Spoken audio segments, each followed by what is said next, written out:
此时爱宝大大的脑袋里装满了更大的疑惑，为什么自己生的孩子一个个的都热衷做管道修理工呢？前2天瑞宝看到小河不流水了，便撅着屁股抬着脚，把脑袋钻进洞口查看，还知道用手扒着石头保持身体平衡，看得出瑞师傅修得很认真。他修完了出水口，还用小手去清理下水道，这人理人气的小模样，真的很怀疑他是两脚兽假扮的。然而瑞师傅并没有把小河修好，于是辉师傅上线了。辉师傅更敬业，整只熊都钻进去了。可能是因为辉师傅的腿比较短的缘故，他甚至还可以在出水洞口里转圈圈，只露着小屁股努力工作的模样，真的可爱数了。由于姐妹俩最近总扒拉这个出水口，饲养员就想办法把它堵上了。17工程是一根大大的木桩，斜着横在出水口，看起来不太靠谱的样子，于是就有了27工程，用2个短木桩立在洞口，但看起来还是感觉差点意思。后来就有了37工程，用石头和木桩把洞口堵得严严实实的，这下看起来貌似没有什么问题了。但让瑞师傅和辉师傅万万没想到的是，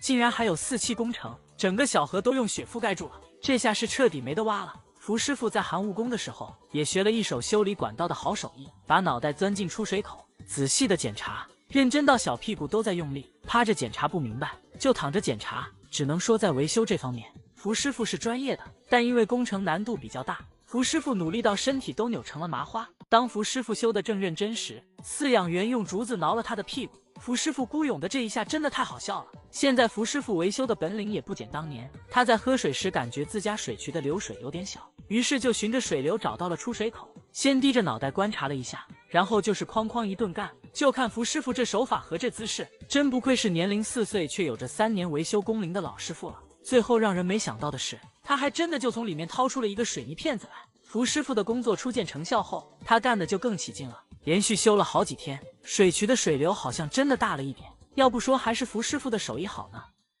呈给可可爱爱的吊绳玩具上难度了。前2天于爱带绳上树，化解吊绳取果果的难题。事后于可又把麻绳缠绕到高高的树上，反给奶橙制作了丰绒。兄妹俩的操作不仅让虫洞天团一脸的懵，也成功的惊呆了一众网友。饲养员们给可可爱爱制造的这个难题，非但没有难住兄妹俩，还被他们成功摆了一道。于是网友纷纷喊话，让奶橙赶紧学习，要不然虫洞丰绒更新的速度就赶不上兄妹俩破解的速度了。奶橙也是听劝的，这不第2天一早就给吊绳丰绒改造成了 Plus 版本，在吊绳上增加了很多的竹筒，以此来增加吊绳的重量。另外奶橙也减少了吊绳的长度，但这些都难不倒于爱，同样可以叼着绳子爬上树，悠哉地躺在树上，把吊绳上的果果全部都收入囊中。于可则是用嘴咬着绳子转了几圈，给大家表演了一波旋转芭蕾，顺便再转掉几根果果。于可于爱的丰绒虽然简单，但是感觉都很益智，一根麻绳就能有很多种玩法，而且感觉每一件都很适合于可于爱。2个小家伙精力旺盛，又善于用脑，每一次他们的操作都能刷新大家对大熊猫智商的认知，这就不得不给奶橙加鸡腿了。这几天2个小家伙的状态也很饱满，单看于爱摇头晃脑的跑出来，都能被他的快乐所感染。于可能是为了给不远千里赶来看他们的粉丝增加节目，最近总是喜欢偷袭妹妹。于爱坐在小课桌上，正准备吃美味的笋笋，就被飞速冲来的哥哥撞翻在地。于爱一脸的懵，一副我是谁，我在哪里的表情，猪里猪气的模样真的太可爱了。这也告诉了爱姐出来混迟早要还的。当时于可好不容易才从沟里爬上来，就被飞奔而来的于爱又撞进了沟里。不仅如此，他还冲着哥哥嘚瑟的兔子跳。从小就看兄妹俩打打闹闹，一转眼已经是2岁多的小熊熊了。不得不说，这个国庆假期虫洞真的赢麻了。于可于爱巧妙化解吊绳难题，兄妹俩的聪明冲上热搜，再加上新鲜出炉的其3妹的软萌可爱也冲上了热搜。这个假期的虫洞妥妥的霸占了热搜榜呀。到时隔4年，双双和兰香再度重逢的画面，才知道他们之间的感情远比我们想象的更加的深厚。这天是双双率先认出了隔壁的妈妈，一直趴在交流窗口看向正在吃串串的兰香。当时兰香也只是好奇的回头打量了一下隔壁这个偷看她的小孩，还是自顾自的吃着，并没有靠近。虽然平时的双双都很霸总气质，但她这次真的显得好乖。不知道双双等了多久，兰香才慢慢的走向了交流窗的方向。在母子俩对视的那一刻，他们应该就已经认出了对方。母子俩互相嗅闻着彼此的气味，也都在尽量的靠近。此刻他们或许在倾诉着对彼此的思念，可能是久别重逢太过激动。没过一会儿，双双便走开了，趴在交流窗旁边的草地上独自一梦。也不知道此刻的双总是不是在哭鼻涕，而兰香则是一直守在交流窗前，虫虫发现了哥哥的不对劲，跑过来让哥哥背背，但双双很显然并没有心情和弟弟打闹。虫虫见状便爬到木桥上独自玩耍了。而此刻的双双好像想到了什么，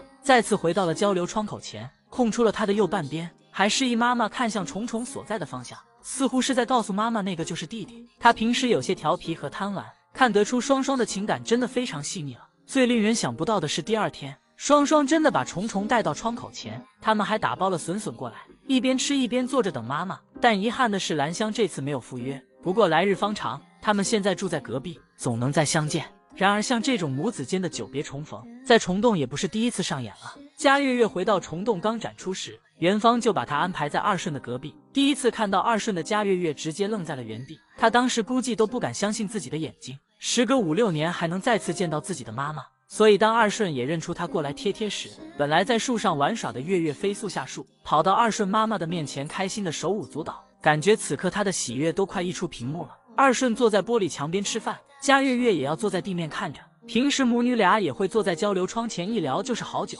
虫洞的这些暖心操作也是真的很圈粉。